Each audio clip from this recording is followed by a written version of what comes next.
And Thomas Paine made this real smart remark saying, well, might as well tell him to take his pants off too. Okay? And if you don't understand the culture, understand what's going on there, that's the kind of smart remark you're going to make. You're looking for trouble. The reality is what was going on there was very similar to what happens even today in like Japan society. You remove your shoes as a sign of respect for the people there. Okay? Thomas Paine didn't know this. So he assumes this is just some silly thing going on here. Another example I like to give is Steve Allen. Steve Allen wrote a couple of books about the Bible in which he basically made smart-alecky comments about many things. And there was a place where he went to Jesus' comment about salt losing its savor. Okay? Now what he did was he decided he's going to write a bunch of letters to the Morton Salt Company and ask them questions. Does salt ever lose its savor or its flavor? And they're like, well, no, it doesn't. So he says, well, obviously Jesus wasn't God because he didn't know any better than this.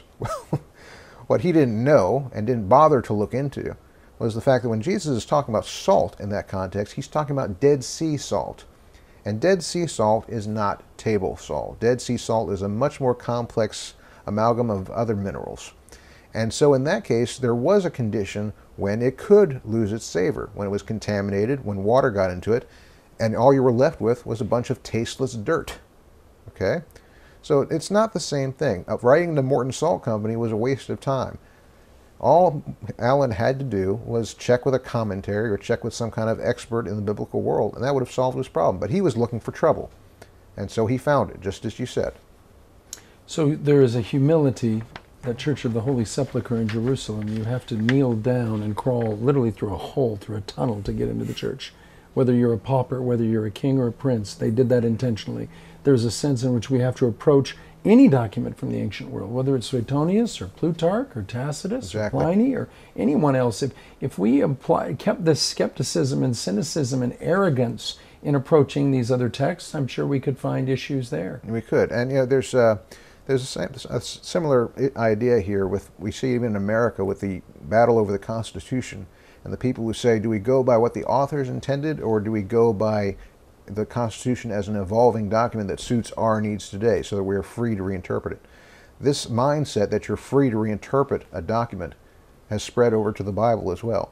And so many people feel like they're free to get out of it whatever they want, whatever applies to them, whatever makes them feel good or what have you, or whatever they need today.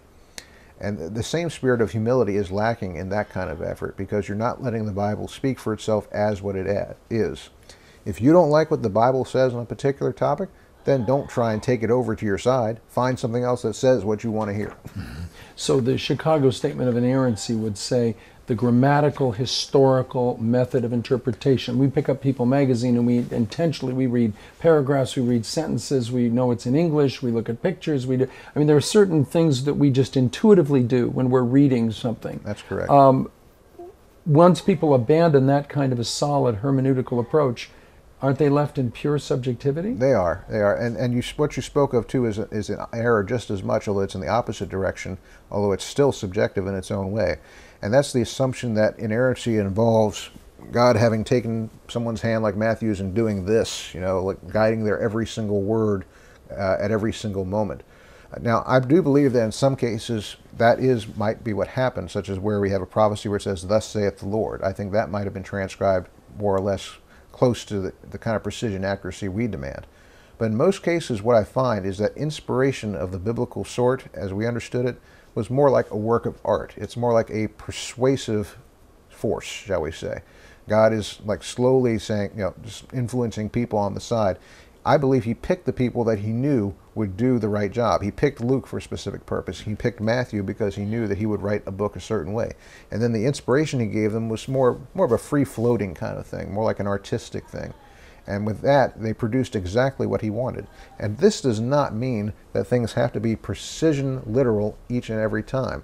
We do not have to expect the Sermon on the Mount to match in both Matthew and Luke perfectly. Okay, we don't have to expect the same word for word.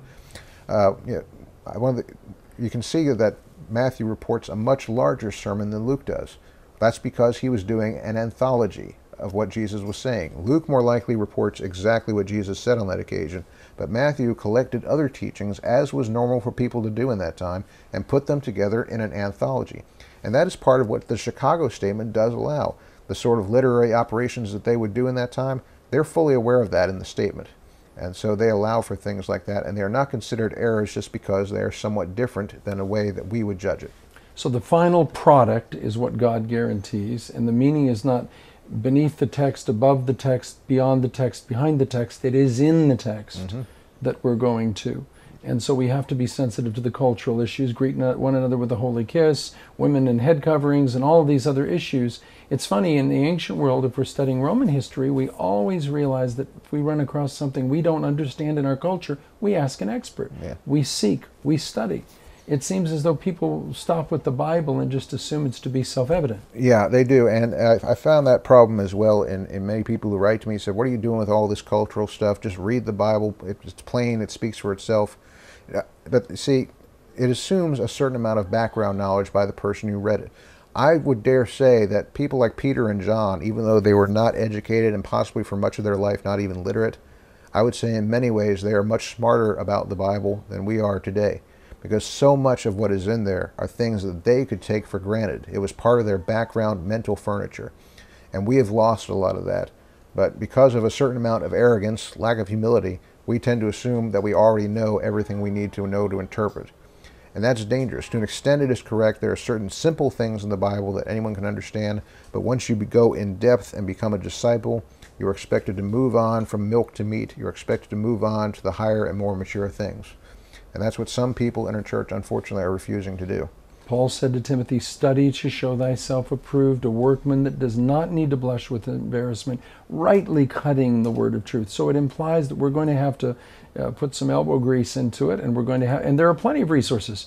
You're president of Tecton Apologetics, author of so many books, and most of your books are a compilation of articles. They can go on a treasure trove, your website, and they can look up questions about the Bible, the authority of the Bible.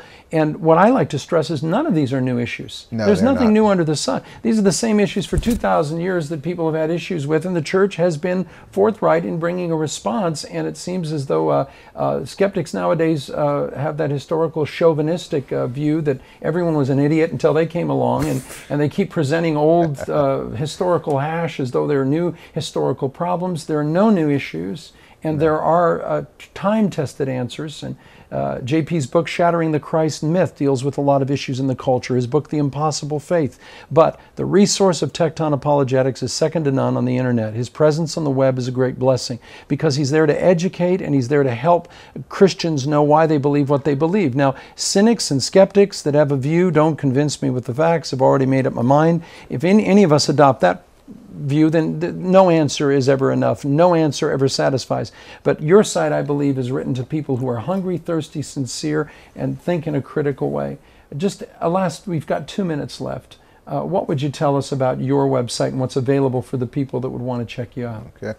Well, I've made it easy for you to find things on there. I have an alphabetical index, and I have an index by scripture reference. There are several blue boxes on the front page. The uppermost left blue box has indexes that you can search for by those criteria that I gave you.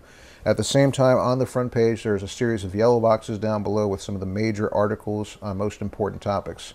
That's where you should probably go first to get yourself acquainted with what I have. I also have a section, a bookshop, I call it. I have a section in there that is an apologetics arsenal, and that is a list of some of the best books that you can pick up to help educate yourself and become more informed in the faith. So that's where I would start on the site, is with those two places. And then after that, just feast on. And if you have any questions, email this gentleman and he will respond to you. He'll probably give you a link to one of his articles because he's written pretty much all of his articles. He's very intimidating. We're blessed by your ministry, JP. Thank you for your time. Thank you, Craig. We'll do some more shows in the future, but contact James Patrick Holding with any of your questions about alleged errors and contradictions in the Bible, any historical issues with regard to the context of the Bible, any of the cynical and skeptical presentations like Religulous that's out, and also Zeitgeist, and also The God Who Wasn't There, and any number of these presentations that seem so convincing. His book, Shattering the Christ Myth, is one of the finest books I've read in the last 5 years. I heartily recommend it. Until next time on the Veritas Forum, God bless you. Thank you very much.